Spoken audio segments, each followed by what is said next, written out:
कानून वे माध्यम हैं जिनके द्वारा लोगों को अधिकार दिया जाता है, जैसे न्याय का अधिकार, समानता का अधिकार, एकता का अधिकार। जनता अपने अधिकारों के तहत सरकार से मांग करती है हमें अधिकार दिया जाए, रोटी कपड़ा का मकान, सभी अधिकार में आते हैं।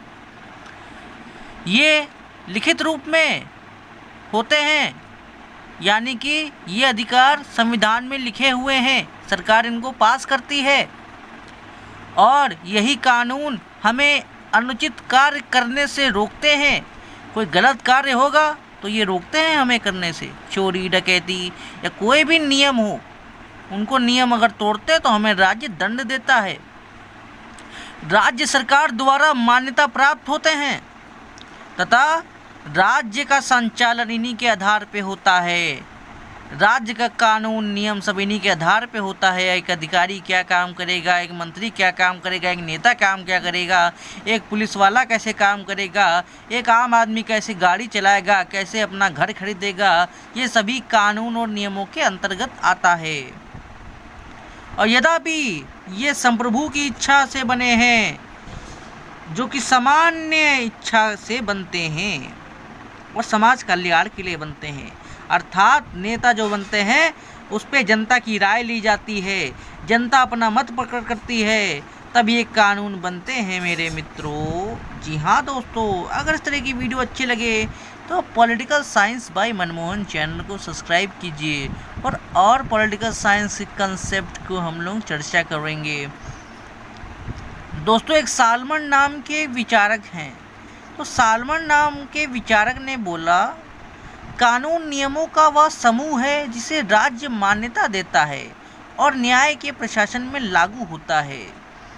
सालमन जी के अनुसार कानून क्या है? जो समूह होता है, नियमों का समूह, जैसे कि संविधान के नियम हो गए, आईपीसी की धारा हो गई, ये एक समूह है, यानी ग्रुप है नियमों का।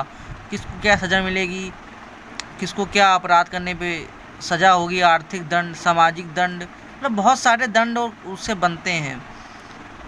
और राज्य इन्हें मान्यता देता है। मान्यता कौन देता है? हमारी संसद। संसद कोई भी कानून बनाती है तो वो बिल एक्ट बन जाता है, ठीक है। लेकिन कोई भी कानून जब बन जाता है उसको लागू कराने में न्याय प्रशासन उसका अधिकार होता है, न्याय प्रशासन, पुलिस, ठीक है। तो ये सालमन जी का कहना है। रूसो कहते हैं जो कानून है वो समान इच्छा का एक कार्य या एक सिद्धांत या लोगों द्वारा प्रस्तावित होता है। मतलब जनता चाहती है, जनता की एक कलेक्टिव, पूरे देश की मांग, पूरे राष्ट्र की मांग, जब एक साथ मांग करती है हमें ऐसे कानून चाहिए जिसमें हमें समानता मिले, नैतिकता मिले, भाईचारा मिले, तो इस तरह के कानून बनते हैं। डिगविड कहते हैं कानून समाज की आवश्यकता मात्र हैं, यानी कि भाई समाज बिना इनके नहीं रह सकता, समाज बिना कानूनों के तो यार नहीं चल सकता। भाई अफरा तफरी मच जाएगी, कोई कहीं भी गाड़ी घुसेड़ देगा, कोई कहीं भी किसी को पीट पाट देगा, कोई किसी के प्रॉपर्टी पे कब्जा कर लेगा। तो यानी समाज को एक व्यवस्थित ढंग से चलाने के लिए इस तरह के कानूनों की हमें आवश्यकता होती है। जरूर समझ रहे हो। स्वार्थ मेरे मित्रों, आनंदमय स्वार्थ, उन स्वार्थ को, उन अधिकारों को हमें अगर सुरक्षित रखना है तो इन कानूनों की हमें बहुत आवश्यकता है। और ये एक बहुत ही बड़ा टॉपिक होता है कानून, और कानून के स्रोत भी बहुत सारे होते हैं।